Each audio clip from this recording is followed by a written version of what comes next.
Ongole Kurnool road Maruti Nagar 2వ line ఎదురు గణేష్ ఉత్సవ కమిటీ అధ్యక్షులు పల్లపోతి వెంకటేశ్వర్లు మరియు కమిటీ సభ్యుల ఆధ్వర్యంలో వినాయక చవితి పండుగను పురస్కరించుకుని వినాయక స్వామికి మండపాన్ని ఏర్పాటు చేసుకుని ప్రత్యేక పూజలు నిర్వహించారు. ఈ సందర్భంగా స్థానిక భక్తులు అధిక సంఖ్యలో పాల్గొన్నారు. కార్యక్రమంలో కమిటీ సభ్యులు Murahari Shetty brothers, Pancheti brothers, Nagandla Venkateswarlu, Pendyala Ramu, K Venugopal Reddy, D Malyadri Reddy, CH Venkatarao Naidu, G Sudhakar మరియు స్థానిక భక్తులు పాల్గొని స్వామివారి పూజా కార్యక్రమంలో పాల్గొని స్వామివారి కృపకు పాత్రులయ్యారు. అనంతరం భక్తులకు తీర్థ ప్రసాద వితరణ చేశారు.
ओम एकदंताय विद्महे वक्रतुंडाय धीमहि तन्नो प्रचोदयात् एकदन्तं विग्रहस्थं माधवं गुजरायणं यजुकनीजनम श्री वरदविनायक स्वामिने नमः आनन्दविगतपूर्णदिव्यमङ्गलनीराजनं संदर्शयामि नीराजनानन्तरशुद्धा आचमनीयं समर्थयामि नमस्करोमि।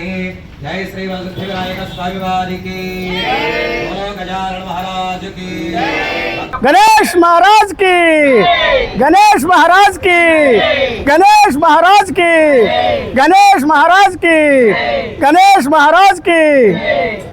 गणेश महाराज की गणेश महाराज की गणेश महाराज की महाराज की जय बोलो गणेश महाराज के जय बोलो गणेश महाराज के जय गणेशा जय गणेशा जय गणेशा जय गणेशा जय गणेशा जय गणेशा जय गणेशा जय पप्पा जय पप्पा గత 12 సంవత్సరాలుగా ఇక్కడ కర్నూలు రోడ్ గణేష్ ఉత్సవ కమిటీ అని గత 12 సంవత్సరాలుగా ఇక్కడ పూజా కార్యక్రమాలు చేయటం జరుగుతుంది. ఈ సంవత్సరం మాత్రం 5 రోజుల కార్యక్రమం పెట్టాము. ఆదివారంతో మరి ఇక్కడి నుంచి ఊరేగింపుగా బయలుదేరి ఆదివారం నిమజ్జనం జరుగుతుంది. ఈ 4 రోజులు సాయంత్రం పూట మంచి మంచి కార్యక్రమాలు, సాయిబాబా భజనలు, అలాగే భరతనాట్యాలు, అలాగే అన్ని కార్యక్రమాలు 4 రోజులు 4 కార్యక్రమాలు ఉన్నాయి. ఈ 4 కార్యక్రమాల అనంతరం స్వామివారి నిమజ్జన కార్యక్రమం ఆదివారం జరుగుతుంది. అలాగే మాకు ఈ 12 సంవత్సరాలుగా ఈ కార్యక్రమానికి సహకరిస్తున్న వారు పంచేటి నాగేశ్వరరావు గారు, అలాగే పంచేటి పూర్ణచంద్రరావు గారు, మురహరి శెట్టి కుటుంబం వారు, అలాగే పెండాల కుటుంబం వారు, అలాగే ఇక్కడ మా చుట్టుపక్కల ఉన్న మాల్యాద్రి గారు, అలాగే ఈ చుట్టుపక్కల మాకు సహకరిస్తున్న ప్రతి ఒక్కరికి అభినందనలు తెలియజేస్తున్నాను.